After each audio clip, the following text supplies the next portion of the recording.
Hello everyone, I'm John with Croft Fitness and I'm here at the Orchard in Fordcombe, and it is a very breezy autumnal day. If I get attacked by floating cloth, please do send help.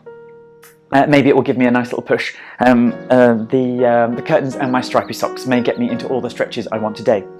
We've got a 10-minute series of leg stretches coming up, but before we do, cheekily, I'm going to give us a little back stretch with rotation on both sides to elongate our spine. We're going to start with a chair with no wheels, and we're going to have the seat towards us. I'll ask you kindly to place your left foot up upon the chair, your right arm over the top of the left leg, and then applying pressure with that right hand, we're just going to draw ourselves around to our left to give us a little bit of a rotational stretch. Here in all stretches, particularly these ones as well, making sure the abdominals are drawing, the shoulder blades are down the back, and the chin gently drawn in, so don't let the heavy head weigh us down. All the stretches we're doing today should be around about a minute long for the legs, which means they are progressive stretches. They aid in increasing our flexibility in our legs. When you're ready, let the chest come back forward, and let's place that left leg down. Place the right leg up, place the left arm over, apply power through that left hand to give us a rotational stretch to our right, making sure again abdominals in, shoulder blades down the back, and the chin's in as we create our little rotational stretch. These stretches I sometimes do in the mornings to sort of enliven my body when I've got 10 minutes spare, but normally I save them for after exercise, and they're brilliant to do after exercise, getting those legs longer and stress-free after exercise. And then when you're ready, let's bring the chest forward and let's bring the leg down. So now we're about to start properly with the leg stretches. I'd like you one full step away from the chair, and I'd like you to bring your left leg up onto the chair, supporting legs straight as we can, and also supporting toes facing forward. All we're going to do with this leg elongated on the chair is to fold over it. I have and the minute starts now, I have a bit of a crass saying, you want to smell your toes, not your pelvis. You want to smell your toes, not the other place. So make sure that when you're in these stretches, we're not rounding the upper back trying to get the head down. What we're trying to do, hopefully, is to elongate from the actual pelvis itself, and that should lock us into this beautiful stretch down through the hamstring on the back of the leg just there. Hamstrings, they get a rough go of it. Every time we sit down, the hamstring shortens itself a little bit, and over the years that we sat down at school and then at work, the hamstring ends up getting a bit tight. On top of that, it is the understudy to the bottom. And when the bottom's starting to fatigue, because the bottom has become a cushion, I call this my Netflix cushion, because I sit on it whilst watching Netflix, then as the bottom dies, the hamstring has to start taking over, so it becomes the understudy, and it's like, oh, I can do the job, let me do the show, and then after a while it gets angry. So it's nice to get this a nice stretch. So when you're ready, let's draw up, and let's, as I like to say, changer le jambe, which is terrible French, but I don't care. So we're now placing the right leg up onto the chair, making sure the supporting leg's straight and the toes are facing forward. Keeping the abdominals in, we're just going to elongate forward. My hamstrings are a bit tight today, but otherwise I think normally I can reach towards the arms of my armchair. If this is too high for you, by the way, and you can't even get into position and you have to keep this supporting leg bent, then just get a lower chair, even a footstool or something, or even some stairs at home, and for this first stretch we can create too. So again, I don't know if you remember what I said earlier, we want to smell the toes.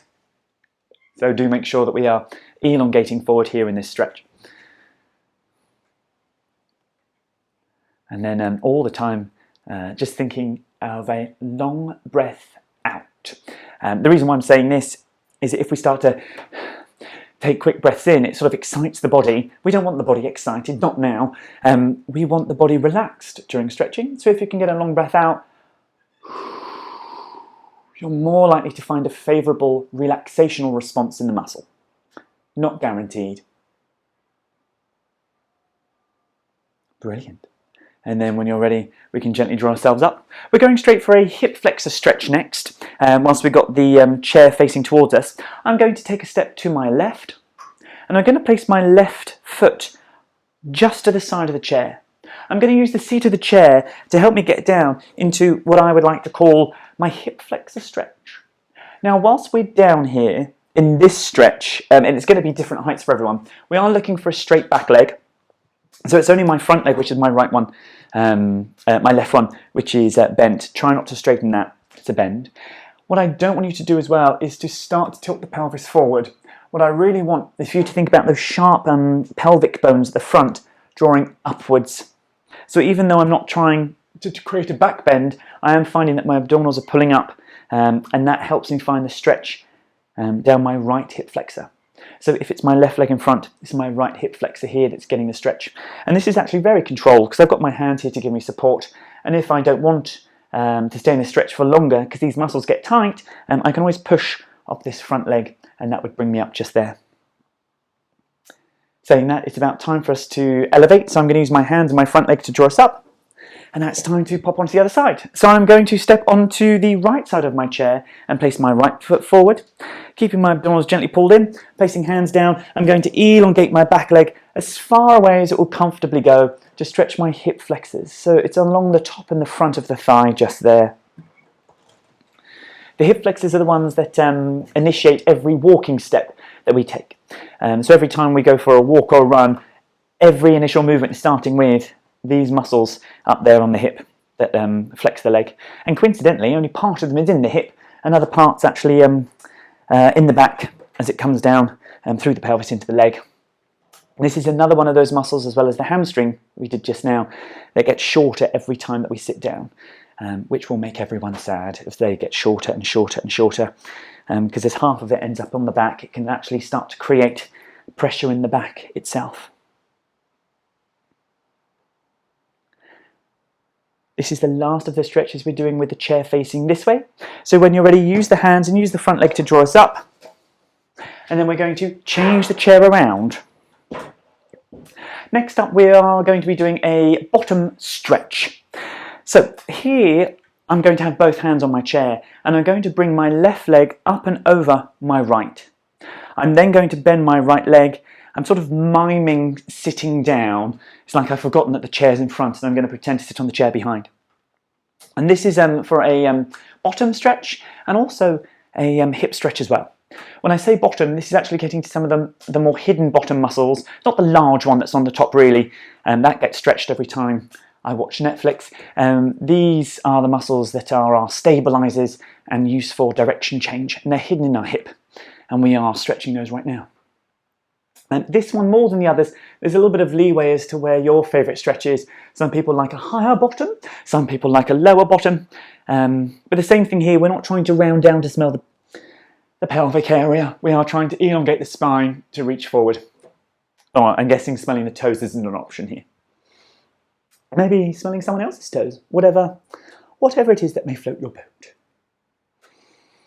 Something that we all have to do here is just to make sure the abdominals are still drawn in. My personal favourite thing is, after creating an hour of excellence in exercise, is to then let everything completely hang out, and then when I'm stretching, I've lost all technique. So I'm trying to maintain that here as best as possible. And then when you're ready, use the hands to help you draw yourself up, and let's change sides. So I'm now placing my right leg over my left, and I'm going to be creating my nice little seated position. There we go. And I'm actually, if you didn't know, I actually lived 5 years in Paris, so my mime skills are pretty good.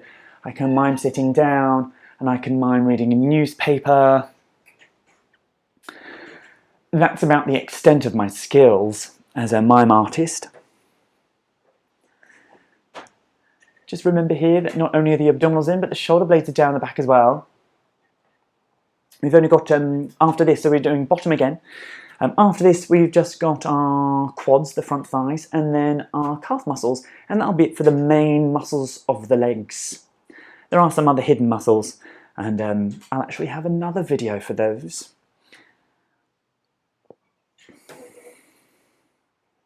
It is very blustery out here today. I don't know if you can see the curtains flying absolutely everywhere. I would have lit some beautiful candles, but candles and curtains don't make a very good match. That's my public service announcement for the day. No curtains, no candles together. And then when you're ready, let's draw ourselves up. So, moving on to our penultimate series of stretches for the front thighs. The front thighs, the quads. I'm going to have one hand on the chair, abdominals in. And what I'm going to be doing is I'm going to be bringing my left foot into my left hand to create a stretch through the front of my thigh. Technique to this is that we're trying to draw heel to bottom and not necessarily pushing our foot into our hand. So we're drawing the heel to bottom, but we shouldn't be overly activating the front thigh muscle by pushing that foot into the hand. It's not like we're trying to push it away, we're trying to draw it in. Keeping knees together, and I actually mean knees together like this, because the flamingo loves to come out, but don't let it. And then once this has happened, make sure the supporting leg is straight, and make sure the bottom and the ribs are in. So we've got mostly a nice long line through the front of our body as we're creating this glorious, elegant, and glamorous front thigh stretch. Same way that a quad bike has 4 wheels, our quadriceps has 4 ceps, which is muscle. So we've got 4 muscles that run through the front of the thigh. Let's change legs. When you're ready, we can allow this foot to come down. I'm going to place my other hand onto the chair and bring my right foot into my right hand. And I'm going to, you don't have to make the noise. And then going to draw the heel into my bottom, keeping the abdominals in, the shoulder blades down the back. Oh, and chin in. Hello, John. Chin in. Lovely. So just remember here, straight supporting leg, knees have to be together, no flamingos, and no bottom and bazoom. It's very Kardashian-esque, and no matter how wonderful that is, it's not going to let us find our best stretch here. Just coincidentally, all these stretches we've done today, they're all in the realm of passive stretches. So we're not sort of attacking the muscle whilst we're in it, we're just elongating the muscle. And that actually has a beneficial effect for the smoother muscles in our body. I'm talking about veins and arteries within the legs, and actually really helps with our cardiovascular system. So stretching isn't just for the muscles that we think of, it's more profound, and it's actually for some of the deeper parts of our body as well. Quadriceps for a lot of people get quite tight, and it's very nice for us to be able to get a beautiful stretch through these. I find that this is the one that people get into and they hold for about 5 seconds. They're like, oh, done my stretch, and get out. No, minute for each. I started out with really good intentions for timing for a minute. I've got a timer underneath. Went out the window. So I'm averaging at about a minute, I think, at the moment, I'm hoping. Let's get this foot down. It's time for us to create our final series of stretches, and it's the calf muscles. I'm going to be holding onto the back of my chair with my abdominals in, and I'm going to be bending my legs as I then extend my right leg out behind me. My right heel is pressing towards the floor, and the right leg is elongating straight behind me. I'm just making sure that my toes on the back leg, by the way, the right leg, they're not turned out. My toes are turned in. That'll hopefully set our hips in a nice parallel position too. The idea with this stretch is we stretch through the calf muscles anywhere between the back of the knee and the heel, is we're trying to extend this leg as far away as is comfortable for us without the heel coming off. And again, comfortable stretches. Enjoyable, favourable, pleasurable. I said it twice. It's very favourable stretches for us all. Just making sure that this is still working, and that, because otherwise if we let the abdominals go, we end up tilting the pelvis and we lose all stretch. So we do want those abdominals nice and pulled up, please.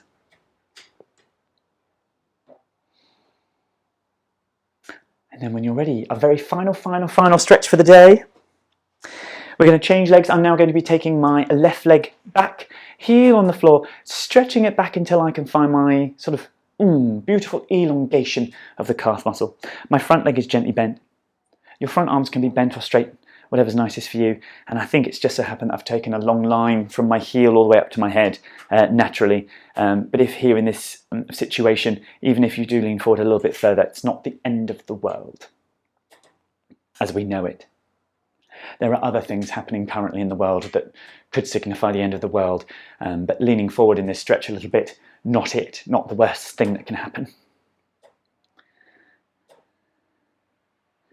Just make sure the chin's in as well. I'm actually filming this at the end of the week, and by the end of the week, all my good postural habits leave me. So I am trying to remind myself to be tall. I'm actually 6'1 3/4, just in case. The 3/4 mean everything. Ask any man, it means a lot. And then when you're ready, we can allow for the front leg to bend and we can draw the other leg in. Congratulations everyone, and felicitations. We've successfully got through our beautiful 10-minute stretch for the main muscles of our legs. I'd like to thank you for coming with me here today at the Orchard in Fordcombe on this beautiful and wonderful weathered day, and I hope to see you very soon. Take care, bye.